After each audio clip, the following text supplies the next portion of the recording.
Genesis chapter 1 shows us that our God, our Yahweh God, has power even over the chaos that you face, the chaos that I face, the chaos that the people of the time that this book was written to faced.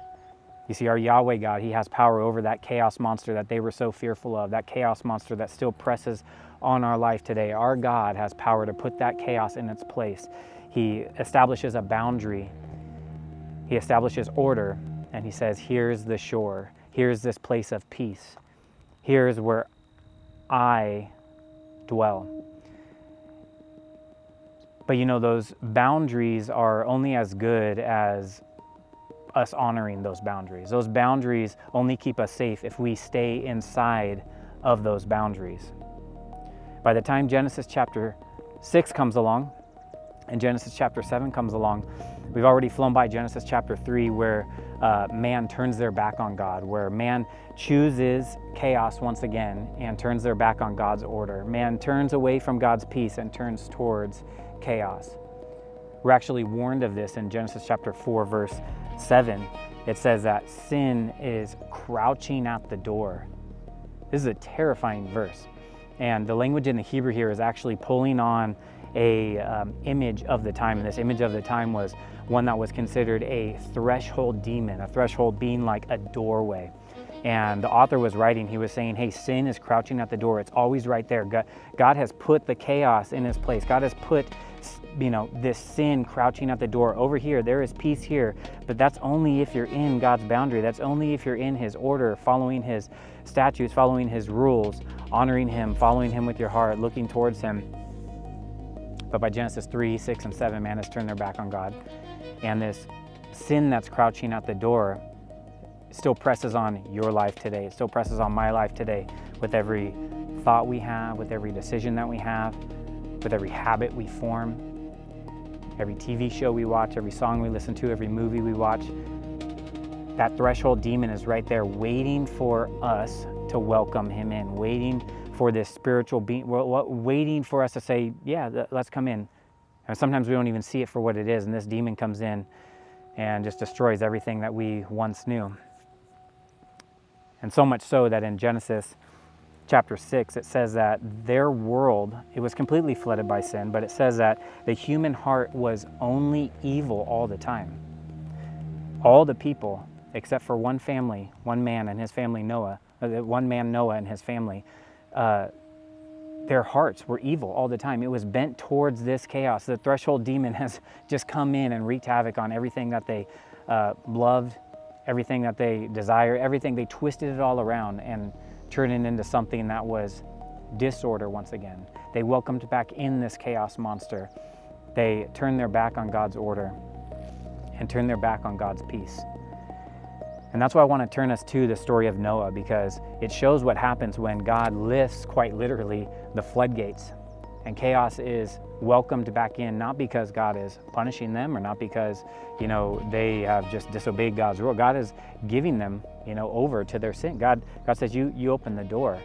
And this threshold demon has come in and just wreaked havoc on everything that God has set up within the realm of this shore. God put the chaos over here in Genesis 1, and he established his shore. He established his peace over here. And the same thing he does with us today is he says, look, this is where shore is, this is where chaos is, but what we do is we turn our back on God's order and we welcome in that chaos. So what we see in Genesis chapter 7, verse 11, it says this in the text. It says, in the 600th year of Noah's life, in the 2nd month, on the 7th day of the month, on that day, all the foundations of the great deep burst forth, and the windows of the heavens were opened.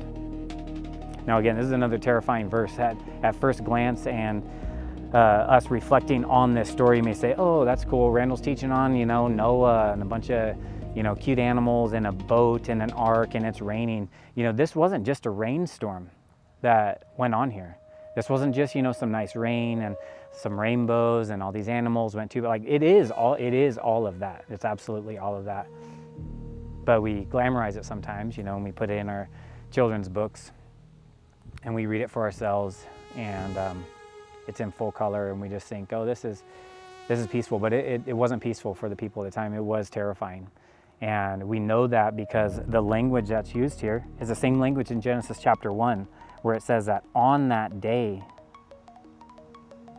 all the foundations of the great deep burst forth. In the Hebrew, this is the same word that we have in Genesis chapter 1, where it says that God was hovering, Yahweh God was hovering over the face of the deep. Now this the deep, we explored it being this chaos monster that the people of the time were so fearful of. And we established that our God can walk on, he can hover over that chaos monster, and God was able to put that chaos in its place.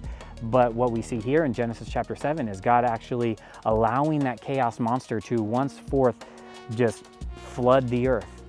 The floodgates, like I said, were literally just opened up, and this chaos was welcomed back in. God is decreating in this moment. God's doing something new. You see, he said, here's my order, here's shore, here's peace, and here's the chaos over here. But something has to change because man doesn't want this boundary. Man doesn't want this peace. Man doesn't want this order that I set up.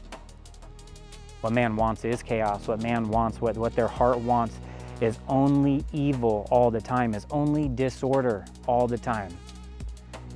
Except for one man. And that one man is one who would ultimately point to this picture of Jesus coming on the scene. And this one man is Noah and his family who were saved. And we read about this man Noah in Genesis chapter 6, verse 8 to 9. It's described as this. Noah in chapter 6, 8 to 9. It says, but Noah found favor in the eyes of the Lord.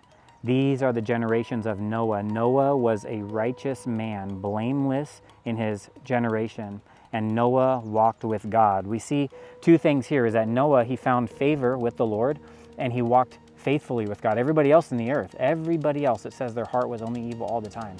But Noah and his family, their heart was towards God, and he walked faithfully with God. Now that language I think is quite specific that the writer of Genesis is telling us, because there was somebody else who followed this template, and it was Adam.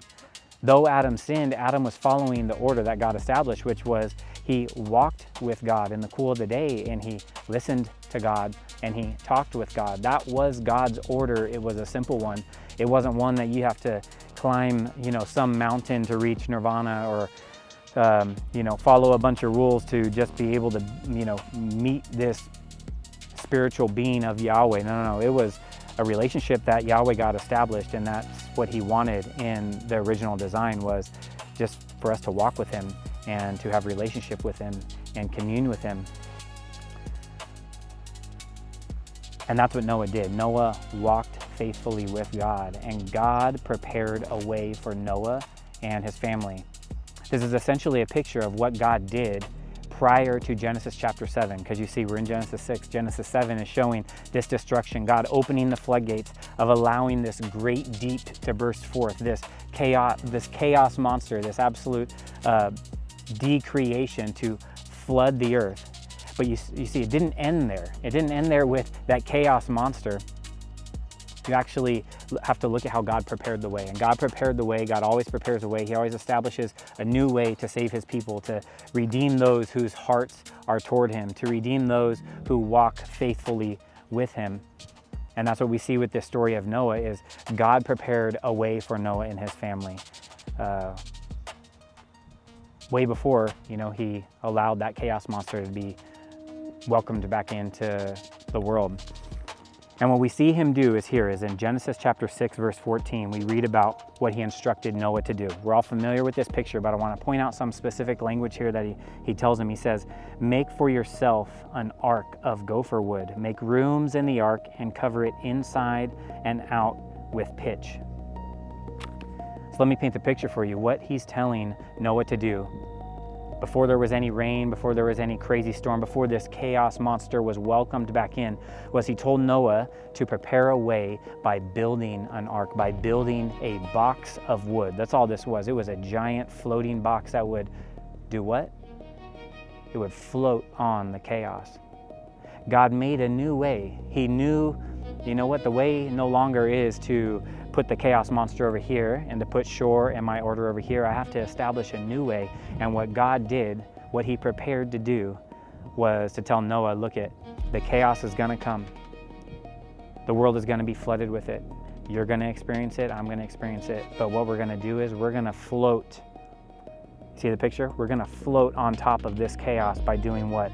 By building this ark of gopher wood, by building this box of wood. And what this text is doing is establishing this theme all throughout the scriptures, how God uses wood to establish a way, how God uses wood to prepare a way to redeem his people, even in the midst of chaos. You see what he's doing there? This is ultimately a picture of what? It's ultimately a picture of him pointing to Christ. Jesus ultimately would go to a cross.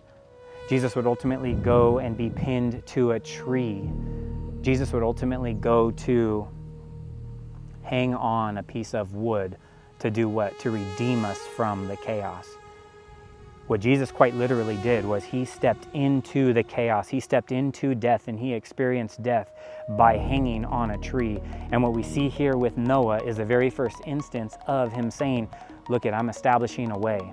And that way is to do something new and float and be in the midst of this chaos. Now, why does Yahweh God do this? Yahweh God does this for a very clear purpose, to say, look, I'm above the chaos. I can walk on the chaos. I can hover over the chaos. You know what I can do? I can establish a mobile shore on top of the chaos.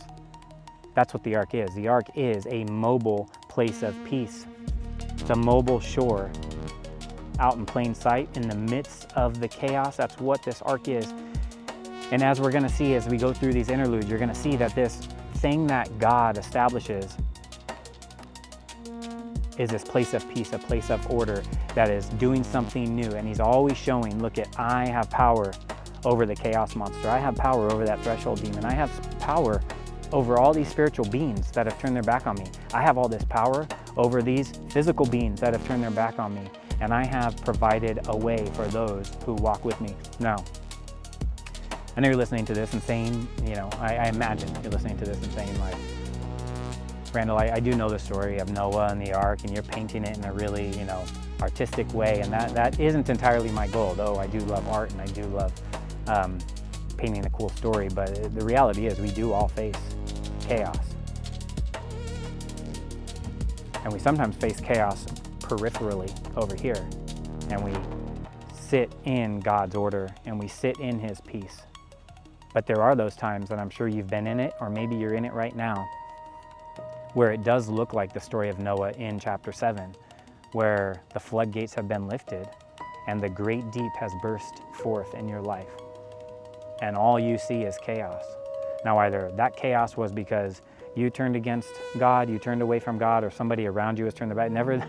We can't even distill down where the chaos has come from, but I think we can all agree that our world is filled with this chaos monster once again. Sin has ruled over everything that you and I see. And these little pockets of peace that we see are God's order.